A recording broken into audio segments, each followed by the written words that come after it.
চট্টগ্রামে 10টা অস্ত্র চোরাচালান মামলায় শেষ যে মামলাটা ছিল, অস্ত্র আইনে যে মামলাটা করা হয়েছিল, সেই মামলায় উনি খালাস পেয়েছেন। এই মামলায় আগে ওনার যাবজ্জীবন কারাদণ্ড হয়েছিল।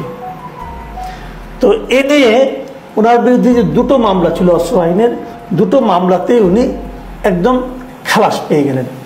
এবং এই মামলায় উনি সহ আরও 4 জনের বিরুদ্ধেও কিন্তু সাজা কমানো হয়েছে। ওনাটা তো একদম বাতিলই করে দেওয়া হয়েছে, অন্যদেরটা কমানো হয়েছে। এর মধ্যে ওই যে উলফার সামরিক কমান্ডার ছিল পরেশ বড়ুয়া, তাকে যাবজ্জীবন থেকে কমিয়ে 14 বছর কারাদণ্ড দেওয়া হয়েছে। এবং আরও যারা আছেন অনেকেরই এরকম কমানো হয়েছে। এবং কয়েকজনের মামলা আসলে অর্থহীন হয়ে গেছে। যেমন সাবেক জামাতের আমির ছিলেন যিনি, সাবেক শিল্পমন্ত্রী মতিউর রহমান নিজামী, ওনাকে এই মামলায় এর আগে যাবজ্জীবন দেওয়া হয়েছিল, তাকেও খালাস দেওয়া হয়েছে। এছাড়া আরও যারা খালাস পেয়েছেন তারা হলো ওই সময়ে যিনি চিটাগাং ইউরিয়া ফার্টিলাইজার লিমিটেড যে ছিল, তার যে ওই সময় যিনি এমডি ছিলেন মহসিন উদ্দিন তালুকদার, তারপর ওই সময় যিনি মহাব্যবস্থাপক ছিলেন একেএম এনামুল হক, অথবা ডিজিএফআই যিনি পরিচালক ছিলেন সাবেক মেজর জেনারেল রাজ্কুল হায়দার চৌধুরী, এবং শিল্প মন্ত্রণালয়ের অতিরিক্ত সচিব ছিলেন নুরুল আমিন, এদের সবাই খালাস পেয়েছেন। তো এটা নিয়ে, এই মামলা নিয়ে, অস্ত্র মামলা ঘটনাটা আমাদের মনে আছে 2004 সালের ঘটনা। কিন্তু 2004 সালে 1 এপ্রিল ওই সময় একটা ঘাট থেকে 10 ট্রাক ভর্তি অস্ত্র চালান আসছিল। এটা কোত্থেকে আসছিল, কে পাঠিয়েছিল, এই অস্ত্র কী কারণে ব্যবহার করা হতো, কোথায় ব্যবহার করা হতো, এই সমস্ত বিষয় নিয়ে কিন্তু নানা ঘটনা আছে। এই ঘটনা 2004 সালে। ওই সময় স্বরাষ্ট্র মন্ত্রণালয়ের দায়িত্বে ছিলেন প্রতিমন্ত্রী লুৎফুজ্জামান বাবর, উনি নিজেও সেখানে গিয়েছিলেন। আর যেহেতু সেটা ফার্টিলাইজার কোম্পানিতে হয়েছিল, কাজে কোম্পানির ঘাটে হয়েছিল, কাজে সেখানে সেজন্য শিল্পমন্ত্রী মতিউর রহমান নিজামীকেও দায়ী করা হয়েছিল। এবং এটা নিয়ে 2014 সালের জানুয়ারি মাসে যখন আওয়ামী লীগ ক্ষমতায় আসলো, তখন চট্টগ্রাম মহানগর দায়রা জজ আদালতে এই ব্যাপারে রায় দেওয়া হয়। এবং এই রায় দেওয়াতে যাদের যাদের বিরুদ্ধে সাজা হয়, এবং তারপর থেকে তো লুৎফুজ্জামান বাবর জেলখানায় ছিলেন, ওনার বিরুদ্ধে অন্য মামলাও ছিল। অন্য মামলা কোনটা, যেমন 21শে আগস্ট গ্রেনেড হামলার মামলা ছিল। আপনারা জানেন এরই মধ্যে ওই গ্রেনেড হামলার মামলাতেও উনি কিন্তু খালাস পেয়ে গেছেন। উনি কেবল না, ওই মামলার সব আসামি খালাস পেয়ে গেছে, কারণ ওই মামলাটাই ঠিক মতো হয়নি বলে উচ্চ আদালত রায় দিয়েছে। কাজে সব খালাস ওখান থেকে। যাদের মৃত্যুদণ্ড হয়েছিল তারাও খালাস, যাদের যাবজ্জীবন হয়েছিল, তো বিভিন্ন মেয়াদে সাজা হয়েছিল, সবাই খালাস পেয়ে গেছে। তো এরকম ঘটনা হয়তো আগামীতে আরও ঘটতে থাকবে। সরকার পরিবর্তন হয়েছে, ঘটতে তো কোনো অসুবিধা নাই। তো অনেকে তো বলবেন যে সরকার পরিবর্তনের সঙ্গে এই মামলার রায়ের কি সম্পর্ক আছে। হ্যাঁ, আমি এই সম্পর্কটা নিয়ে আসলে আজকে কথা বলতে চাচ্ছি। দেখুন, আমাদের দেশে এখন এই মুহূর্তে যে অন্তর্বর্তীকালীন সরকার আছে, ওনারা একটা বিচার বিভাগীয় একটা সংস্কার তারা করতে চাচ্ছে। এবার তারা কিছু সংস্কার করবে বিচার বিভাগের জন্য। কেন করবে, করার দরকারটা কি? দরকারটা হলো এটা, ওনারা উপলব্ধি করতে পেরেছেন যে আমাদের বিচার বিভাগে নানা ধরনের অসঙ্গতি কাজ করছে। সর্বোপরি সবচেয়ে যেটা বড় সমস্যা, সেটা হলো বিচার বিভাগের প্রতি সাধারণ মানুষের মনে আস্থা কমে গেছে।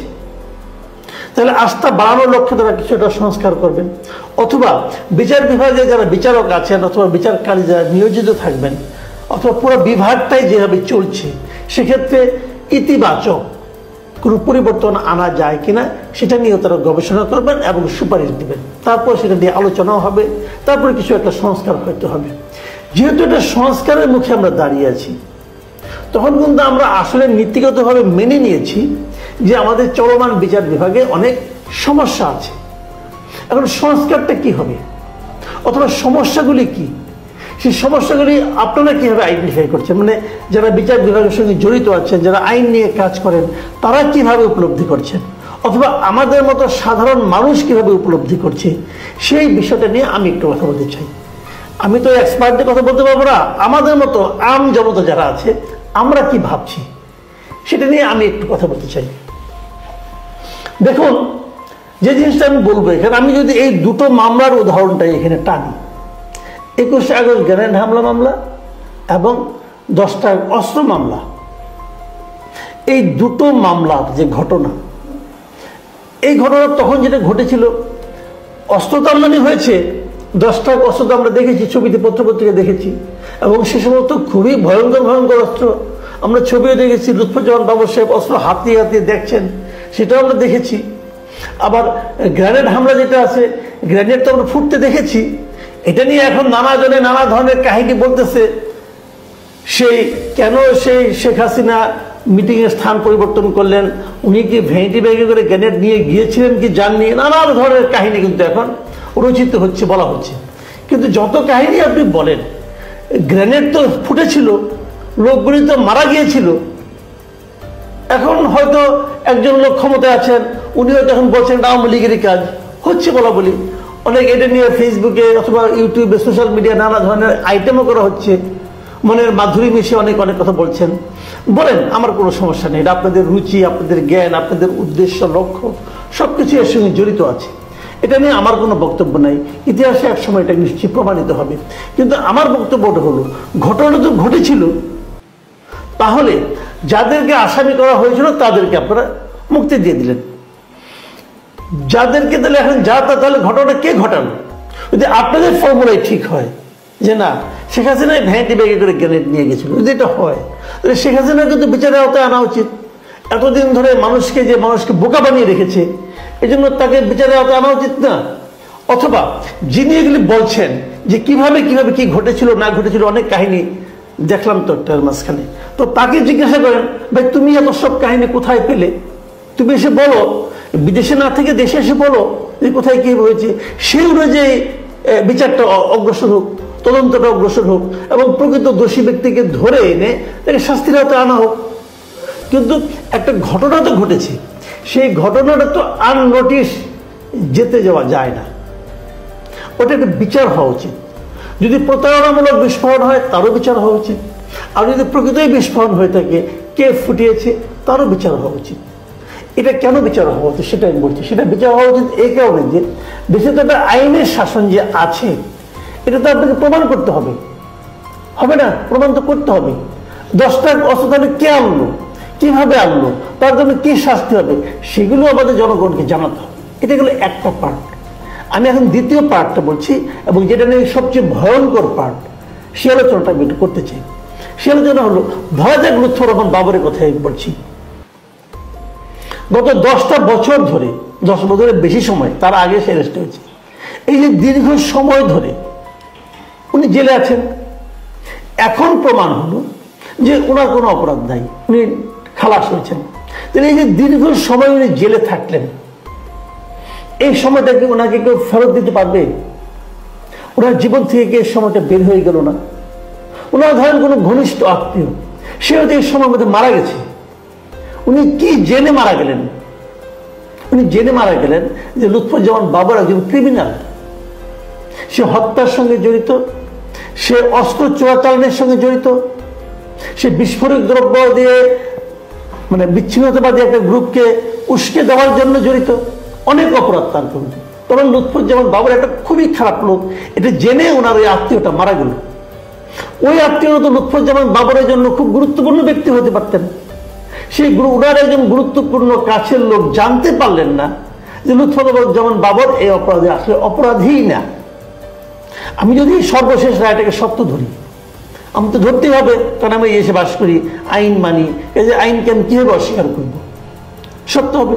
তাহলে ওনার মতো ওই একই রকম ঘটনা কিন্তু 21 আগস্টে হয়েছে, অনেকে সাজাও ভোগ করেছেন। এই যে আজকে স্বরাষ্ট্র মন্ত্রণালয়ের বিষয়ে যে উপদেষ্টা আছেন, উপদেষ্টা এবং এই ব্যাপারে স্বরাষ্ট্র মন্ত্রণালয়ের বিষয় প্রধান উপদেষ্টা যিনি একজন পরামর্শদাতা আছেন, এই খুদাবক্স চৌধুরী, উনি একসময় আইজিপি ছিলেন। উনিও কিন্তু এই 21 আগস্ট গ্রেনেড হামলা মামলার একজন সাজাপ্রাপ্ত আসামি। উনি 5 বছর জেলও খেটেছেন তো। ওনার এই সময়টাকে কে ফেরত দিবে?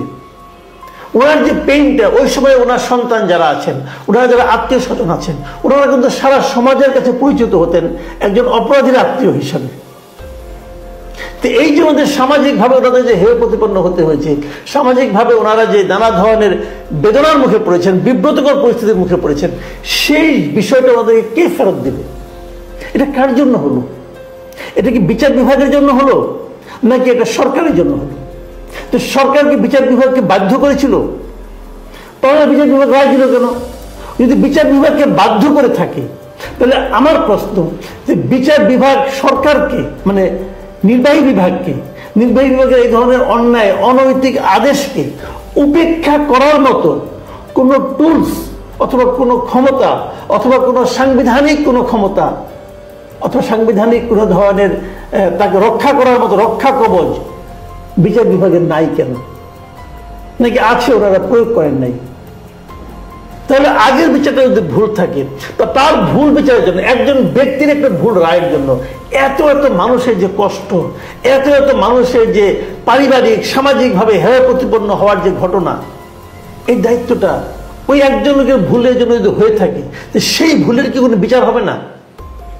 হওয়া উচিত নয়?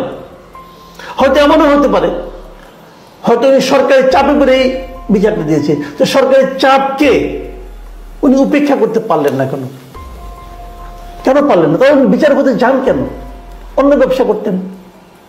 যখন আপনি বিচারক হবেন, তখন তো আমি ধরে নেব আপনি সমস্ত ধরনের চাপ, সমস্ত ধরনের প্রভাব, সবকিছুর ঊর্ধ্বে থেকে আপনি ন্যায়ের স্বার্থে আপনি সিদ্ধান্ত দিবেন। তা আপনি পারলেন না কেন? পারা উচিত ছিল। একই কথা বলবো আমি, ডক্টর ইউনূসের বিরুদ্ধে একটা মামলা ছিল, যেখানে ওনার জরিমানা হয়েছিল প্রায় ৬৬৬ কোটি টাকা। সেই মামলা যিনি রায় দিয়েছেন, উনি পরে ক্ষমতা পরিবর্তনের পরে ওই বিচারকরাই ওই রায়টা আবার লিখতে বিব্রত বোধ করলেন কেন? কেন উনি লিখতে পারলেন না? তাহলে কোনটা ওনার রাজনৈতিক প্রভাব হয়েছিল, আগেরটা না পরেরটা? অথচ উনি তো এখনো আছেন। তো এই যে বিচার বিভাগের দুর্বলতা, এই যে বিচার বিভাগের মেরুদণ্ডহীনতা অথবা নতজানু হওয়ার যে মানসিকতা, নতজানু হওয়ার যে প্রবণতা, অভ্যাস, আমাদের যে বিচার বিভাগ সংস্কার হচ্ছে, সেখানে কি এই বিষয়গুলো থাকবে? থাকলে কিভাবে থাকবে? যেভাবে থাকবে সেটাকে এটা প্রতিষেধক হিসেবে কাজ করতে পারবে? আমাদের বিচারকরা কি আগে সমস্ত চাপের বিরুদ্ধে মেরুদণ্ড সোজা করে বলতে পারবে যে না, আপনি ঠিক বলছেন না, এটাই ঠিক?